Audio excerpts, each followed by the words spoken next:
Hello everyone, group enjoy channel में आपका स्वागत है।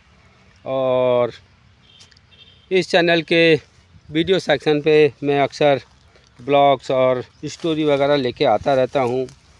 तो फिर एक नई स्टोरी के साथ में मैं आया हूँ और ये स्टोरी मैं शेयर करना चाहूँगा। और इस स्टोरी को शेयर करने से पहले मैं आपको आने वाले पर्व दीपावली की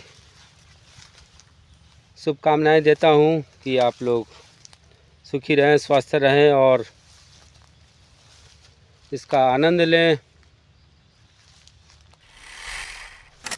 और कहना चाहूँगा कि अगर ये स्टोरी अच्छी लगे तो लाइक और कमेंट के साथ में सब्सक्राइब भी करें और हमारे साथ जुड़ें। और जुड़ने पे स्टोरी अगर आती है तो आपको तुरंत पता चलेगा और आप स्टोरी को सुन पाएंगे। तो इसी के साथ बिना देरी किए हुए मैं स्टोरी को शुरू करता हूँ। देखिए, एक समय की बात है, एक जंगल में एक सियार रहता था और सियार अक्सर रात में ही निकलते हैं और रात में निकलता और अपने खाने की तलाश में जाता और अपने भोजन को तलाश कर वो अपना पेट भरता। इस तरह करके उसका दिन कट रहा था, क्योंकि सियार काफ़ी कमज़ोर था और खाने की तलाश में खाना न मिलने की वजह से इधर उधर ज़्यादा दूर जा भी नहीं पाता था। लेकिन एक बार उसको ऐसा हुआ कि करीब खाना तलाश करते करते एक दिन गुजर गया और खाना नहीं मिला, वो भूखा रह गया। फिर उसको लगा कि अब मेरे से खड़ा और चला नहीं जाएगा। कमज़ोरी सी महसूस हुई, क्या करता। फिर खाने की तलाश में चलते चलते चलते वो कुछ काफ़ी दूर निकल गया और इतना दूर निकल गया कि उसको खुद नहीं पता कि वो कितनी दूर निकल गया। और चलते चलते एक ऐसे तालाब के पास पहुंच गया जो तालाब नीले पानी से भरा हुआ था। लेकिन रात्रि के अंधेरे में उसको वो तालाब दिखा नहीं और वो उस तालाब में जाके गिर जाता है और गिर के उसी में काफ़ी देर सने रहने के कारण पूरा शरीर उसका एकदम रंग परिवर्तित हो जाता है। पूरा जब शरीर निकलता है तो देखता है कि पूरा शरीर नीला नीला सा और गोल्डन कलर का हो चुका था। वो खुद भी अपने आप को पहचान नहीं पा रहा था कि क्या मैं ही हूँ। तो ऐसा करते करते जब खाना नहीं मिला तो वो किसी तरीके से फिर अपना यथा स्थान पे पहुंचा। और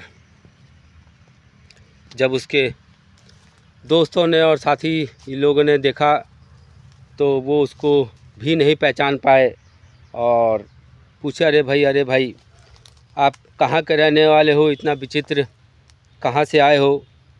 अब सियार के मन में आया कि क्यों ना इनको मैं बेवकूफ़ बनाऊं। और उसने कहा कि देखो, मैं इस जंगल का राजा हूं और ज़्यादा करोगे तो मैं अभी एक ही पंजे से तुमको घायल कर दूंगा। साथी लोग सब डर गए, कहे कि भाई सही है, बहुत विचित्र है, पता नहीं कितना ताकतवर होगा या कितना मायावी होगा, क्या करेगा। ये सब सोच वो सब के सब डर गए। और फिर सियार ने देखा कि मेरी युक्ति काम में आ रही है, तो उसने कहा कि जल्दी से मेरे लिए भोजन की व्यवस्था करो, नहीं तो मैं अभी तुम लोग को सबको मार दूंगा। सब लोग फटाफट उसके भोजन की व्यवस्था में लग गए। जो जो बन पड़ता था रोज़ लाते और उसको सियार को खिलाते और वो बड़े मज़े से खाने लगा। और ऐसे करते करते उसकी ख्याति पूरे जंगल में फैल गई कि अरे भाई बहुत ही शक्तिशाली एक विचित्र साथी आया है, जानवर है, और अगर उसको भोजन नहीं दिया गया, अगर उसकी सेवा में कोई कमी की गई तो वो कहता है कि मैं सबको मार दूंगा। और ऐसा करते करते जो जंगल का राजा कहते हैं शेर, उसको भी पता चला। जब शेर को पता चला तो उनने भी सोचा कि क्यों ना मैं चलूं और देखूं कि कैसा प्राणी है, सही में है या क्या है जिसने मेरी बादशाहत ख़त्म कर दी है।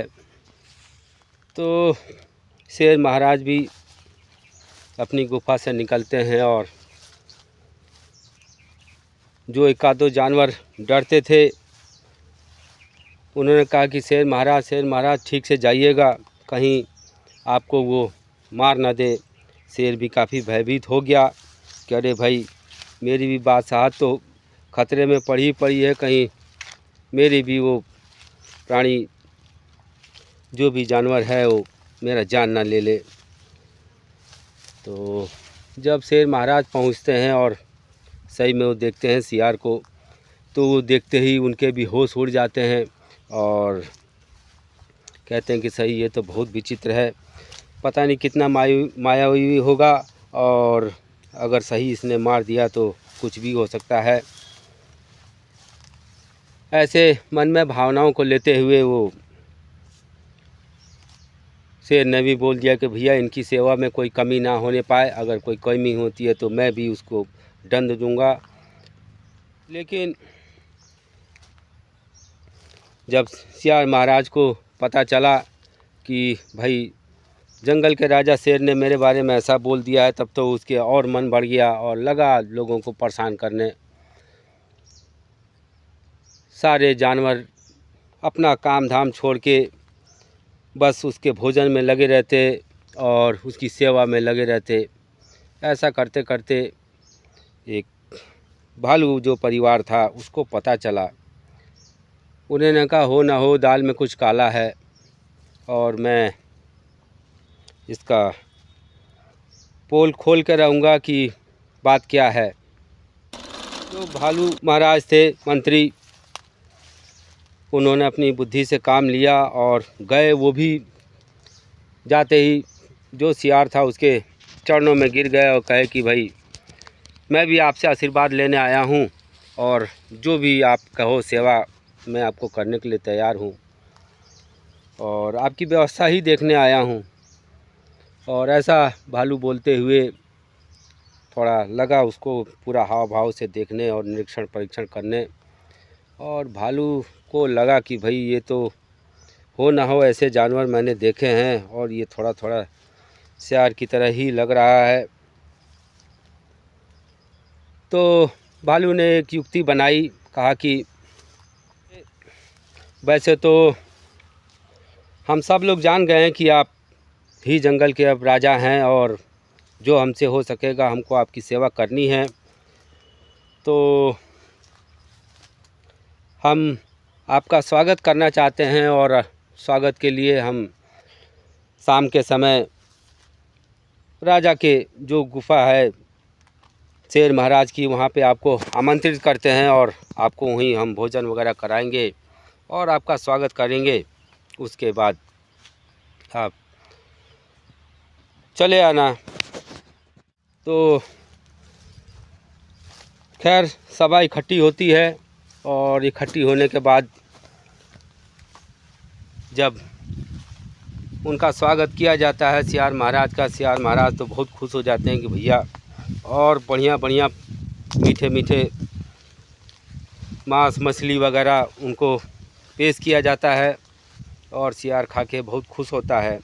और भालू की जो चाल थी, ऐसा करते करते स्वागत के नाम पे डर भी रहा था कि कहीं सही में ये काफ़ी विचित्र जानवर हुआ और काफ़ी ऊंचा हुआ तो सही, हम सबको मार देगा, पता नहीं क्या करेगा, लेकिन मन में दृढ़ निश्चय था।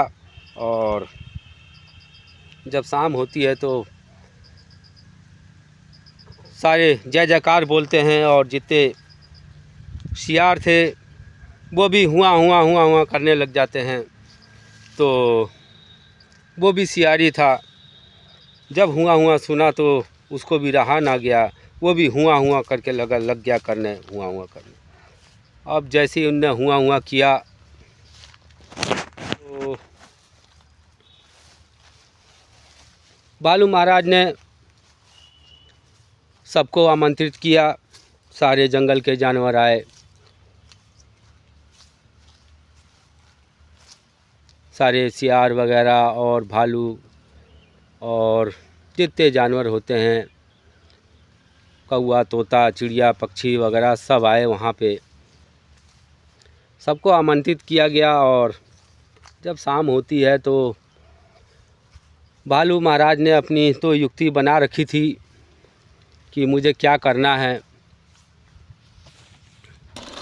तो वैसे ही सारे जानवर उठ के खड़े हो जाते हैं और जंगल के राजा सीधे उसकी कॉलर पकड़ते हैं, कहते हैं कि तूने सबको बेवकूफ़ बनाया है। और वहीं उसका चालाकी के लिए उसका हैप्पी बर्थडे कर देते हैं और फिर सारे जानवर खुशी खुशी अपने घर लौट जाते हैं। और भालू की बुद्धिमत्ता के लिए जंगल के राजा शेर उसको इनाम देते हैं और उनका भी स्वागत करते हैं। तो इसी के साथ में मेरी ये स्टोरी समाप्त होती है और ऐसी स्टोरियों के साथ में मैं आता रहता हूँ। तो अगर स्टोरी अच्छी लगी हो तो लाइक करें और कमेंट करके हमको बताएं और हमसे ज़्यादा से ज़्यादा जुड़ने की कोशिश करें। तो इसी के साथ में मैं मिलता हूँ नेक्स्ट स्टोरी में, और तब तक के लिए चाहूँगा आप लोग सुखी रहें, स्वस्थ रहें। Okay bye.